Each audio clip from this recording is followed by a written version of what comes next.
event at NTU.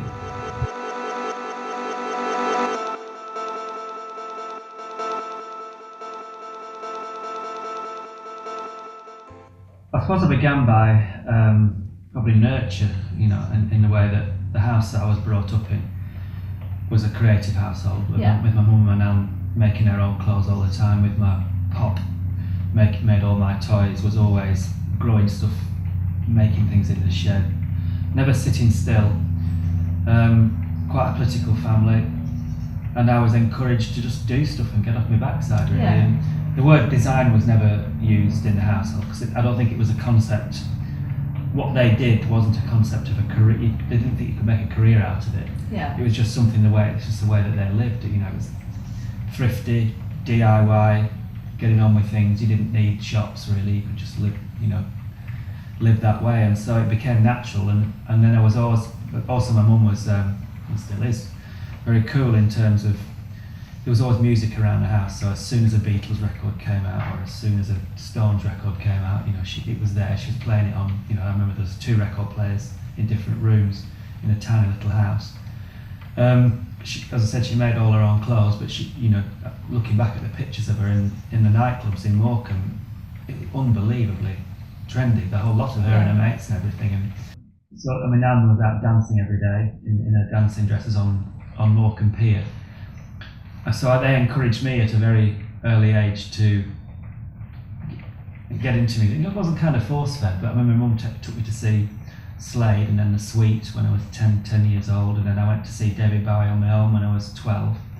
And then there was no problem when I wanted to go to Wigan Casino at 13 years old and stay out overnight in a drug-filled environment, really. But it was never questioned. It was just like, well, that's what you're supposed to do. If you're young, you go out and dance, So that was a big part of it. I've not met a good designer who has decided that looks like a good career, I'll do it. It's something that's in you. It's something that you've got that interest in people, number one. I think anthropologists will make great designers. You've got to be interested in people, you've got to be interested in going out, you've got to be interested in getting out there and looking how human beings live. And I did that from just a very early age. And then obviously met Geraldine, who was from a very similar, creative background, making her own clothes, into clubs, buying records, watching bands, and we met on a dance floor, in a disco. She was there in her clothes she'd made herself. She'd left school at 15 with no qualifications, but what she wanted to do was earn enough money to buy more records, to make more clothes. The perfect thing really for a designer, I would have thought, because that's the thing that drove her. It was, consuming, a dream was always to have a house that she designed herself. She dreamt about that, she said, from when she was a teenager, eventually fulfilled that dream. And I think, my granddad, I remember him used to say it regularly to me, he said, you're only here 70, live it with a smile on your face. And there's certain things in life that give you more of a smile on your face, and that is having fun. And most things to do with having fun are, cultural, really. Apart from sport, I did a lot of sport as well, and that was fun. So I kind of went down. Whether it was a utopian view at all, I didn't know if I could understand the word utopian, but I wanted fun. And you only have to look at when you see research today that the lowest truancy figures in school are in the arts, design and music. And I was lucky enough to understand that. Not understand that fact, but understand that made me happy, and just went for it. But for some people, I think the important thing is you do see some young people nowadays who are clearly not as obsessed with clothes, music, all of those things, and yet they say that they want to be fashion designers or designers, and you think, well, actually, if you prefer to go home and sit and watch X Factor or Strictly or something like that, you might think that's cultural, but it isn't. That was all. And again, I've not met a designer ever, good designer ever, who follows crass popular culture. There's always some. I've always been anti. Geraldine has always been anti.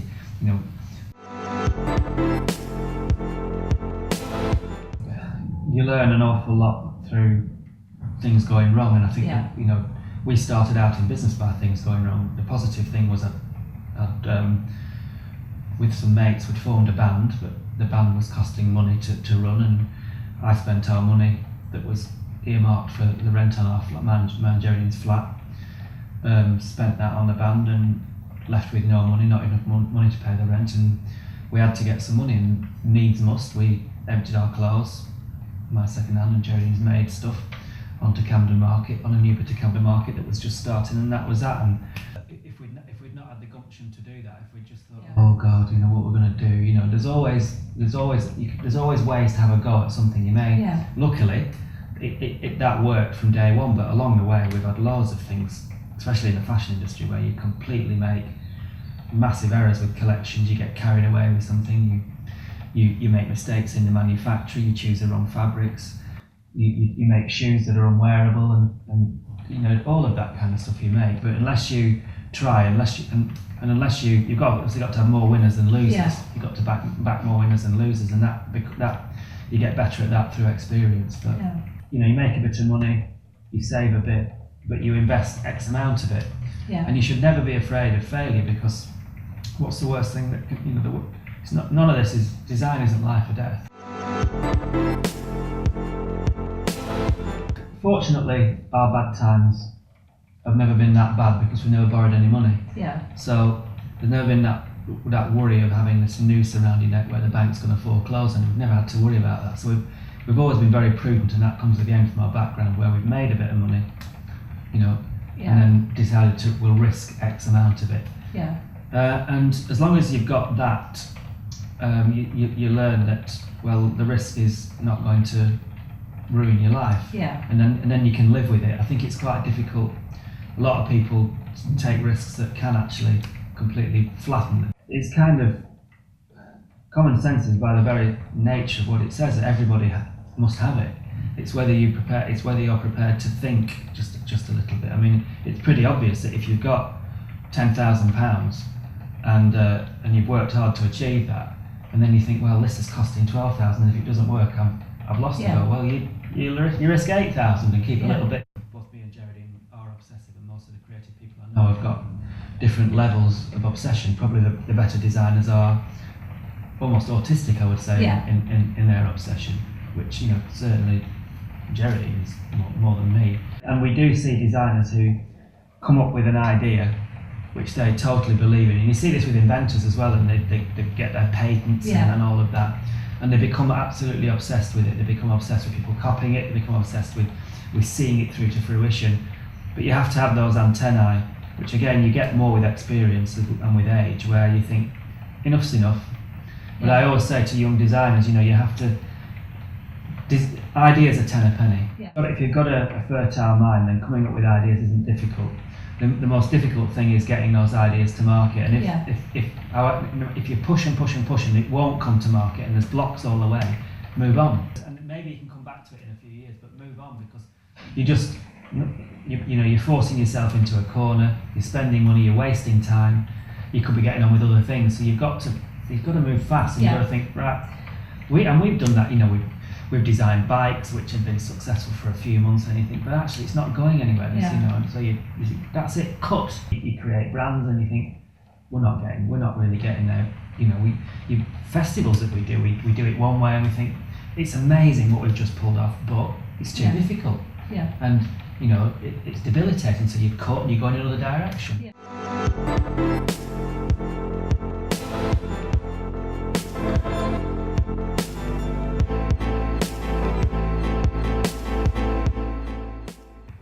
Oh yeah, massively. I mean, when you've got more than one person, when you've got somebody else who can be another voice of reason, and it's more than that. We've always Red or Dead. When we had Red or Dead, it was a team of like-minded people, and we listened. And when somebody said, "Come on, we're not getting anywhere with this," we'd discuss it. And the good thing is about mine and Jodie's relationship is that we both do question each other and question what we do, and talk about it. With something like this, where it doesn't feel, most of the time it doesn't feel like work, it means that when you're at home as well, you can start, like last night at 8 o'clock. You know, we'd had a relaxing weekend, but Jodie said, come and look at this, and she'd been designing something to do with vintage at New Year's Eve at the South Bank, and you know, it was no hassle really to spend 45 minutes bottoming something out before we came into work today. Yeah. It helps.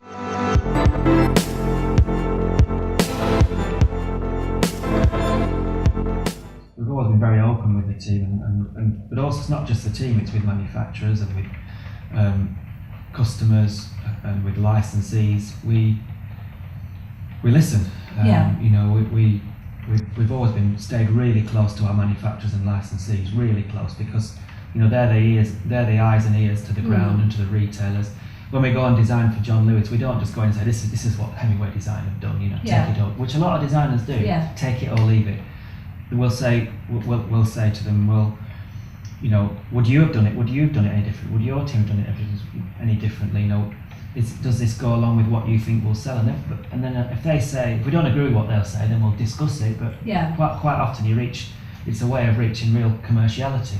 And then the other thing as well is that we're very, very lucky with now is that we've got, you know, the new generation of Hemingways who are 26 and 25, the eldest two, who are working with us, and that they've been brought up in design environment, and that's quite lucky. Having a family business, you know, helps, and it's always been a family business. My mum, when we did the first set up the first Red Dead factory in Blackburn. She set up the second Red Dead shop in Blackburn, and then she became our wages and accountant for years and years and years. And Geraldine's dad did deliveries. Geraldine's sisters used to work in the factory. And it can be a very lonely business, and I've seen too many designers who just, you know, they sit alone designing and they feel all the pressures are on them. You definitely need a network, and it doesn't have to be family. It's very handy if it's a family, and if you get on, that's probably been the biggest thing that we've got now and had back then and have got now. And Red Dead was a family. It was like a family. But it doesn't have to be that. It can be suppliers, it can be your customers, it can be your licensees. You know.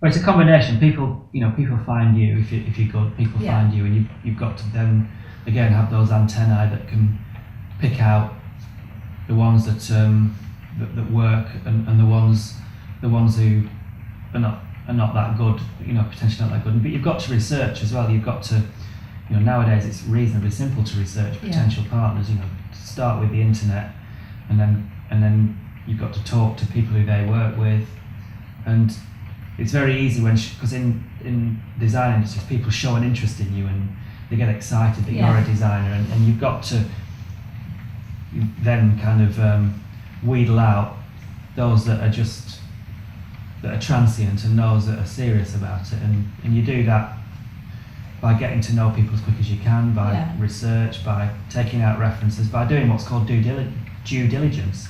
And you must never get excited about somebody fawning over what you do, because you know that happens all the time. But you often get the ones who fawn the most are often the ones who are causing the most trouble.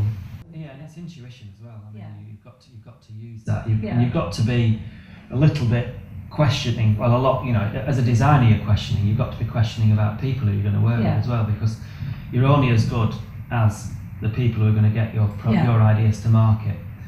And if you choose the wrong people to work with, then it can. Sometimes you don't realise, you don't know if it's your design or if it's the people. I think we always understand that the most important thing is in what we do isn't necessarily the design. It's the stage after you've done the design, really, and then getting it sampled, getting it fine-tuned, getting the pricing right, getting the materials right, getting the delivery structure right into the stores so that if it does sell, it gets repeated, and they can get their repeats quickly. All of that, because you can have fantastic design that falls flat on its face, and you can have slightly less fantastic design that works really, really well, and you're better off having slightly less fantastic design.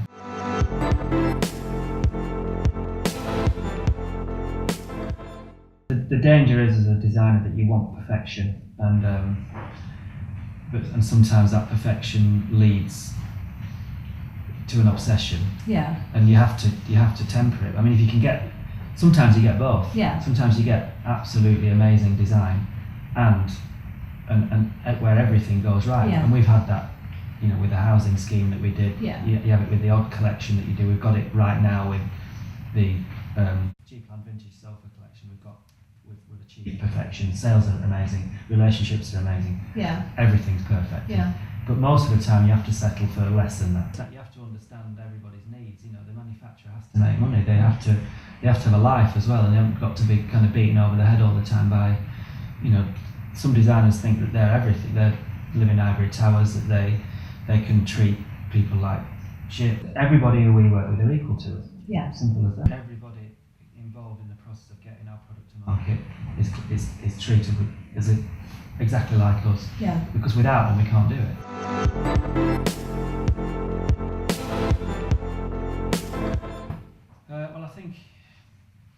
I don't think many designers only think in one dimension. If you can design fashion, you probably could design the house that you wanted to live in. You might not be able to work out where the structural elements, the lintels and everything will go to make sure the damn thing stood up and how to make the roof trusses work, but you bring in a structural engineer to do that. You could probably work out the kind of bike you want to ride. You certainly can do the interiors of your house. When creative people walk down the street, they have a view of the people who are, they look at somebody's hairstyle, look at the boots they're wearing and how they got their hair and their makeup. But you also notice the shop window displays, and you also notice the cars. And when you get on the tube, you notice when there's a new tube carriage, and you notice how they've tried to get more space for people to stand up, and then you start looking, well, could they have got more in? I mean, it's everything. If you notice all of that, when you look at a website, you know which is a good-looking website, which isn't. When you're watching television, you know which is a well-produced. With a film, you know which films have been done with, with a creative, with a much more, which have been filmed better, more cinematic. You notice all of that. So why can't you? If you notice it, it means you can do it. We have that saying at Hemingway Design, or mission statement, whatever you want to call it, where it's about improving. Design is about improving things that matter in life. Yeah. And so, if you're going to be that way, where you're critical of things and you want things to improve, then you can do it with anything. When we design housing estates, people said to us, and the first one we did was massive, 760 homes, and it's been an enormous success. We'd lived in houses for 40 years. With minds like ours, if you've lived in a house, what more experience could you want than to actually have lived in houses, moved around? And obviously, there's no way we could have designed the houses without structural engineers, but that's all they would. It's like everything, there's an engineering side to design, and there's a production side, and then there's an aesthetic side, and there's a side about what does something do, which you can describe in words.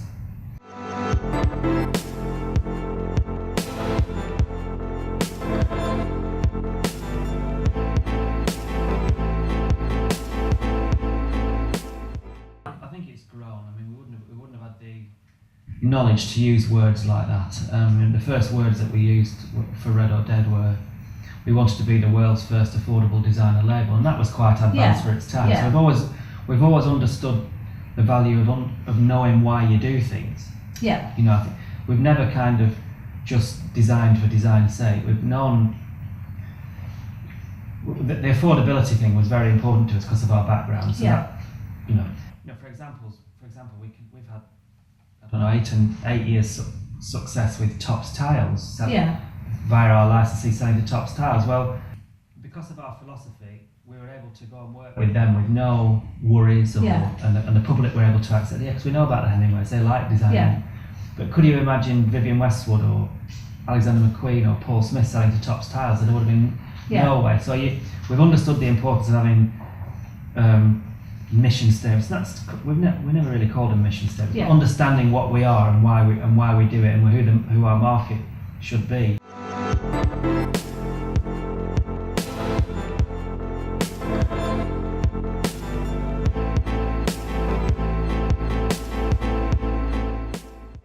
Well, I think it's really important, but again, with that, it has to make money so it can keep going. But the more socially minded businesses we can have, the better. But you can make money out of it. You look at the best the best social enterprises that I know are often the social housing. Yeah. And that, you know, some of them make really good money, and you know they're able to pay their staff reasonably well, and yet they are providing a service. Yeah. So it can work.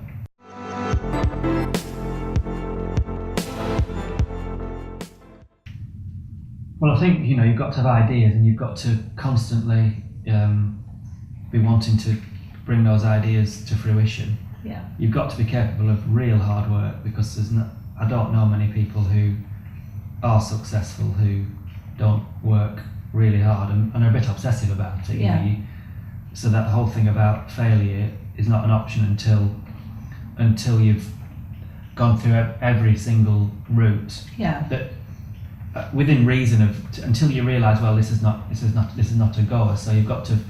I think what I think good entrepreneurs don't like is regrets about, I wish I had done this. I wish, you know. I think good entrepreneurs go for it. Then they know when to cut and say, right, that's not working. Yeah. Failed on that, move on to the next thing.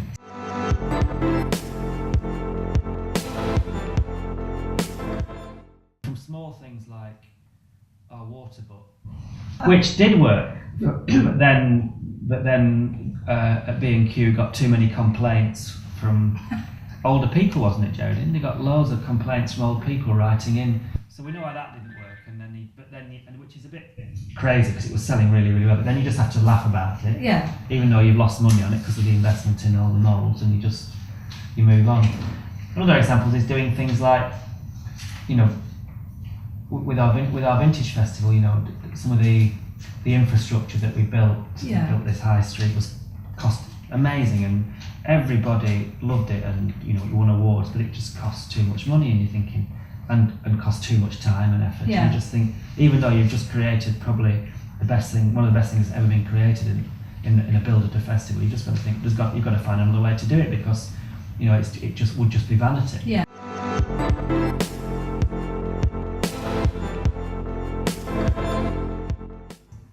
Well, you mature in that obviously you've got a memory bank of things. You build up a memory bank of, and that's important, of being able to remember what you did well and what you didn't do well. Yeah. And you also learn how to deal with people better, staff. You also recognise how to spot people you'd work with better. Yeah. And you learn to. You still make mistakes. You know, you still don't spot things in people. But you also probably learn how to move on.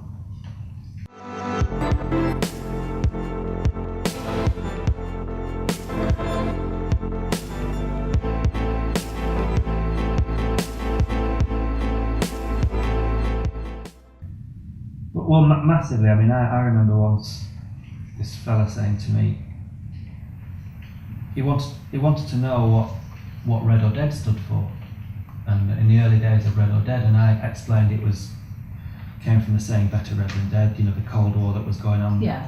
and the Americans being belligerent against the Russians, and young British people were saying, "Well, I'd rather be red than dead," Yeah. which was saying they'd rather become under communist rule and go to war and have a third world Yeah. war. And that was quite a strong stance, and a new stance that the youth was taking.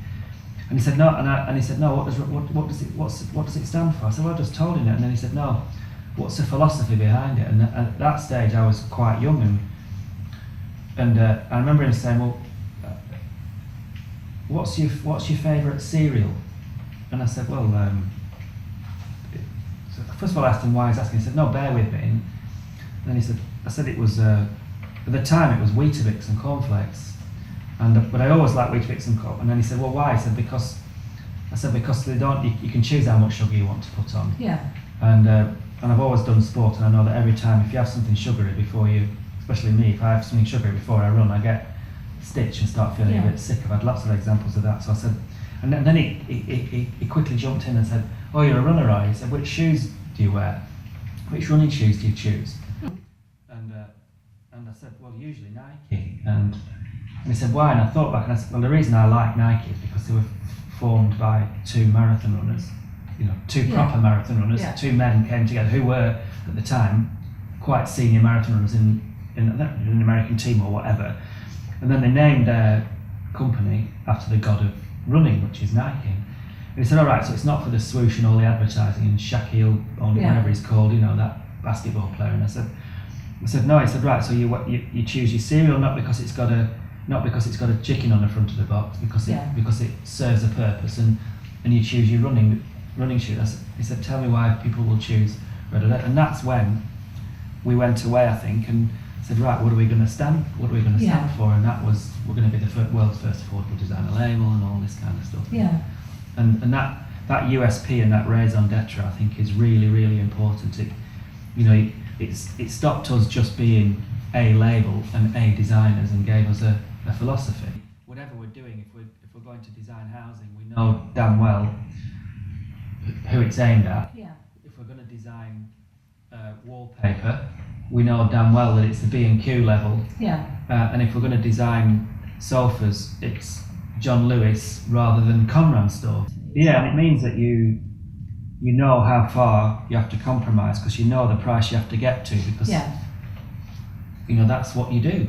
But it's the best thing we've ever had is understanding that. A lot of designers do just say that they design and they want the market to come to them, but we design for the market.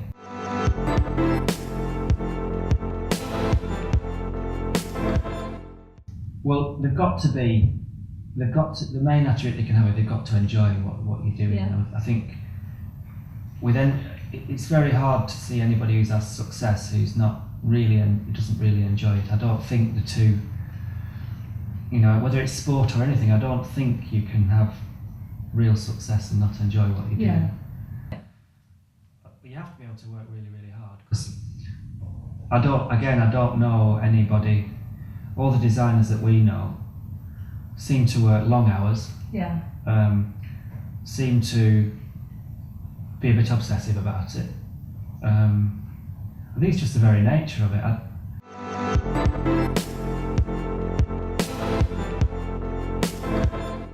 Well, they're number one, they're interested in their vocal, and they come to you with work and they show you stuff, and they can't, even when they've had their work experience finished, they keep in touch and they show you what they're doing. You just see that spark in them. Yeah. You just see it, and you can see who has an affinity with what you do. Yeah. And normally they keep in touch. That's the main thing. If there's not a job for them straight away, the good ones keep in touch. Yeah. Most of them know the kind of companies they would like to work for. If they don't want to have a business themselves, they know that. Yeah. And it is possible to impress those companies, but not by just sending a CV. Have I ever read a CV? Maybe not.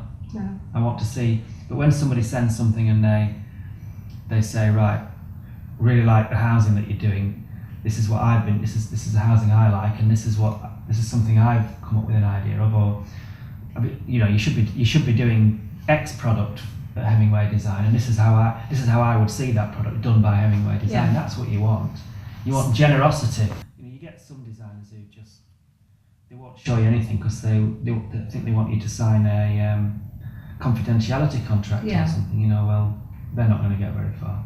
You don't want somebody who just sits there in a corner just drawing.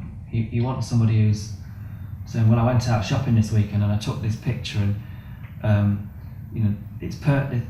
we could do it like, you should be doing something like that, but do it this way. Or I went out this weekend and I saw some Hemingway Design products and it wasn't displayed very, very well, but doing it in a nice way and saying, this is how I would do it like that. You want somebody who you think, bloody hell, they are going to add value. Yeah. But if you're worried about being ripped off, it means you've only got one idea. Of course people are going to copy, that's part of it. Unless you get your ideas out there and show them to people, you're not going to get anywhere, and the last thing you worry about is being copied. It just happens all the time. It happens. Yeah. But you've got to get that idea to market and do it better than the other people and get it out to market fast.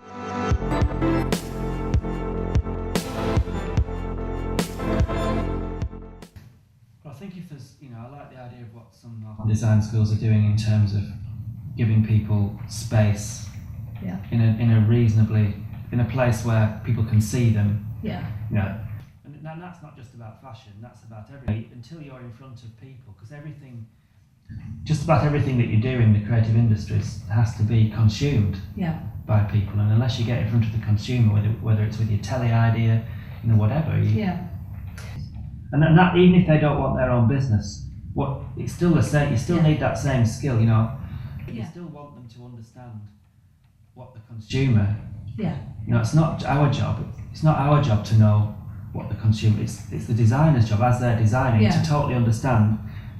You know, would a consumer buy this product? Yeah. Or if you can't do it, you've got to be getting feedback regularly from the people who are, and accurate feedback. Yeah, definitely. But it gets harder, and it does get harder the busier you are, but certainly when you're in the formative stage, when you're just coming out of college, if you can get that experience. Yeah.